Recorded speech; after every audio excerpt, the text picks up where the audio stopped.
couple of weeks ago, we chatted with the clerk, Ann Norlander, Calhoun County, about a number of things, primaries and such. Also, we talked a bit about an audit in the clerk's office of the Automation Fund.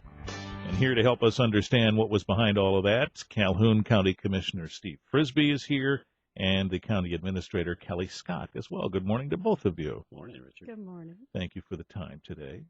So let's talk about this. What is the Automation Fund, anyway, in the clerk's office? Kelly, explain All right. Sure. The Automation Fund was created a little more than 10 years ago by the state in efforts to divert some of the deed recording fees. Actually, it created additional deed recording fees and required County Register of Deeds to put them in a special revenue fund. And the funds are restricted by law to be spent on things that can help to improve the experience for the customers and specifically to automate the process. So it can be used for supplies and implementation costs and anything related to helping to improve the automated processes of recording deeds. So what happened with it that required this audit to take place? Well, there was a series of FOIA requests, Freedom of Information requests made by a citizen. When those came out, we were copied as commissioners. We saw and reviewed them as well, and it brought to light a potential issue of which an employee was also aware. Because the employee was aware, they were required by county policy to then, if they believe there's something of fraud, a potential even, they're required by policy to file an incident. So that employee, who I'm not going to name, but it was named by the clerk, should have remained confidential, by the way, then filed that report. It was reviewed by the county administration and decided that there was enough just on the cursory look that we probably should look at it. So when that happens, Kelli, there's probably procedure you follow. Sure. We have an anti-fraud policy that requires the administrator controller to take care of the investigation in whatever manner I felt necessary. And so in this case, I thought it was important to have an independent review of the expenditures that were in question from the Automation Fund. So I did engage a law firm, and they in turn engaged a CPA firm to examine those expenditures, which stemmed all the way back from 2005 through current, and did a review of those and determined whether the expenditures were eligible to be charged to that fund. And then the law firm in turn issued a legal opinion on whether any of that constituted something that should be considered fraud or misappropriation of funds, according to our policy and, of course, according to the law. And then their recommendation, also based on the conclusion that they didn't find fraud or misappropriation, was that there was not necessarily the need to follow up with a full-blown audit or forensic audit. So that's the conclusion that was reached by the independent investigation. And I think we're all pretty happy that there was no fraud found. Sure, right. I mean, that would have not been a good conclusion for anyone involved, and frankly, we're pretty excited that nothing was found criminal activity. So what happened there? There was automation funds that were used for non-automation expenditures. Is that true? Yeah, the fund is just kind of from a perspective standpoint, because I think that's important. The county has, of course, our general fund, and then we have many special revenue funds, one of which is the Automation Fund. The Automation Fund brings in about $125,000 or so per year. That's lumped in with all of the other special revenue funds that have about $15 million per year in activity. That fund specifically, again, is restricted for things that relate to the Register of Deeds office and automating the process. During the investigation, it was deemed that some of the expenditures were in fact for technology, but that related to the clerk's office and not the Register of Deeds. And of course, our clerk and Register of Deeds are one and the same. We've combined those statutory positions, and Norlander manages the budgets for both of those offices. And then there were other expenditures that were not for technology at all, and during the investigation were deemed items that were lawful government expenditures, but probably should have been charged to another one of the county's governmental funds. And during that interview, the clerk had indicated that both they didn't code and they would do better at coding. Mm-hmm. The fact is that the departments and elected officials all have done coding for a long time. It's Coding meaning designating yeah, funds. And what fund is it going to come out of? yeah. Mm-hmm. And that's their responsibility. We expect them to do that and do it correctly. Sure. So it did originate those miscodes, or the way it was coded did originate out of the clerk's office. Okay. We'll talk more about this in just a minute on WBCK 850. Morning. We're talking with the County Administrator, Kelli Scott, and Commissioner Steve Frisbie today about an audit recently in the clerk's office. Automation funds were audited. And, one of the points that the clerk made when she was here, and we discussed this issue, was that she had some latitude with these funds, and as such, coded them this way or moved them so that she could make up for a fund that needed some boosts, and she used the word layoffs to avoid layoffs. What's your interpretation of what that means? Let me describe the county's budgeting process. Of course, as I mentioned, we have the general fund. That's our operating budget. Sure. $40 million has experienced quite a bit of stress over the last many years because almost half of that revenue comes from property taxes. Mm-hmm. Aside from the general fund, we have all of those other 20-some special revenue funds, all of which are considered budgetary funds. Board of Commissioners ultimately approves my recommended budget that includes all of those. The process that we use is very inclusive, and we rely on all of our budget managers, all of the department heads and elected officials to create a line item budget. So every single line item they're compiling and submitting through our Board of Commissioners Budget Committee and our executive team. We review those with the elected officials, and we ultimately approve or ask them to go back and revise their budgets to meet whatever targets that we have.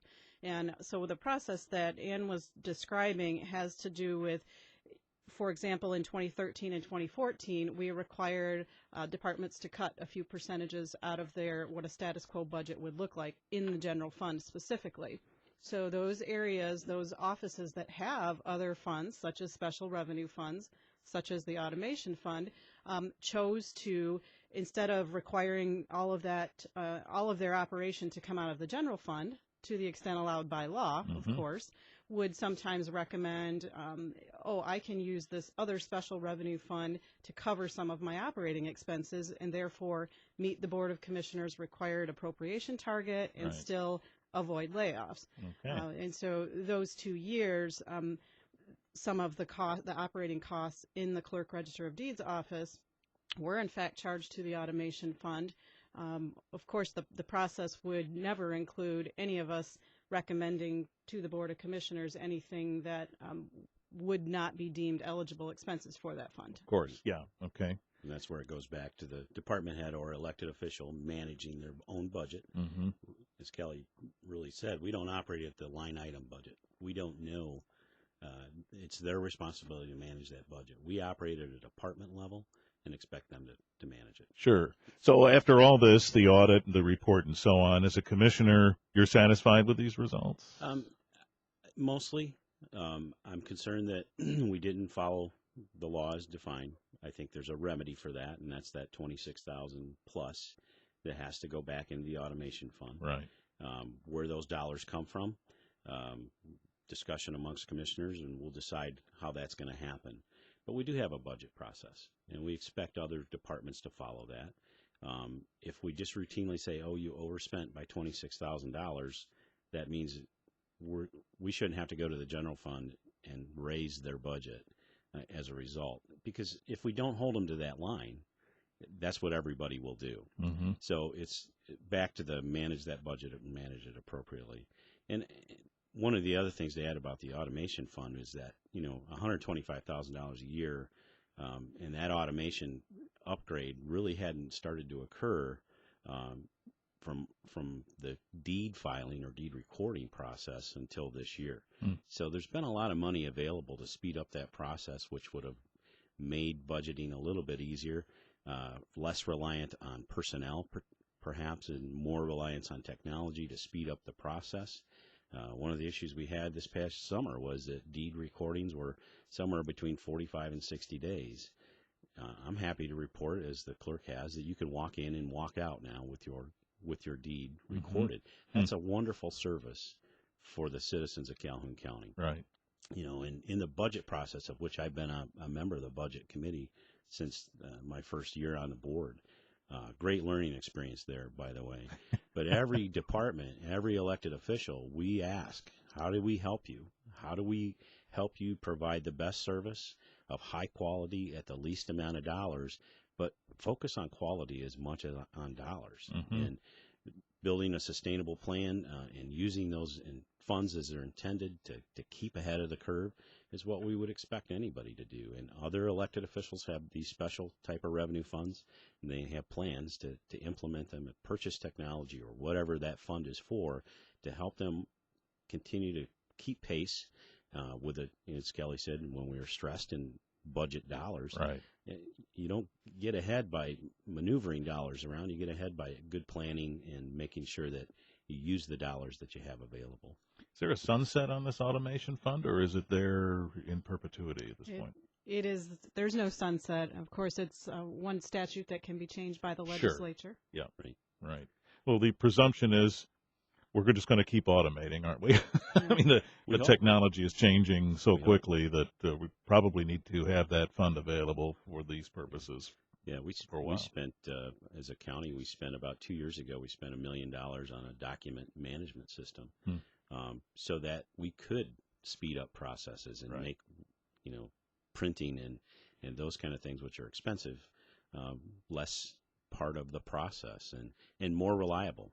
Push a button, send those documents along, and speed up the process for the citizens. Boy, that's a piece of change, but we've come to expect this kind of quick service, haven't we? Well, I think it's today's world, and you don't have a lot of time as a citizen to go travel to the county to deliver a piece of paper, and that these kind of processes are what we need in today's society. We're talking with Commissioner Steve Frisbie and Administrator Kelly Scott. 8:20. Commissioner Steve Frisbie and Administrator Kelly Scott, Calhoun County, are with us. We've been talking about a clerk's office automation fund audit that has taken place. So all of this is done, right? The overview is done. The money is back where it belongs, or will be soon, I presume, right? Yeah. How that money gets returned to the automation fund, again, is up for discussion. Ultimately, the commissioners will decide, I believe, from recommendations, also from the county administration and the clerk, of how do we repay those in the most prudent way. But this potential is going to have to come out of her budget as well. If not, that's the case of overspend, and we hold other department heads and elected officials to the feet to the fire of, in that line in the sand of, there's your budget, don't overspend. So we expect to probably do that with her. When the clerk was here, she spent a little time discussing the manner in which this came to light. You alluded to that too, Steve, a little bit. She also singled you out in a small group of folks and said, and I listened to it again this morning to make sure that I had my memory right. She said, "They'll do anything they can to remove me from office," was her quote. Yeah, I want to give you a chance to respond to that. Yeah, I'm not going to get into that. And I have a role as a county commissioner, and that is an oversight. And when I am aware or believe or provided information, I need to act in the interest of the citizens of Calhoun County. The clerk can put that in any manner she wants. I'm not going to get into that. These are true issues. These are all FOIA issues. These are all discovered issues. Right. That's all we're talking about. And if she wants to label it something, she can do that. As for those who may not have watched or been present during the commission discussions about this, is it your impression that the commission is satisfied with the course of this audit and the discussions that were surrounding that were favorable?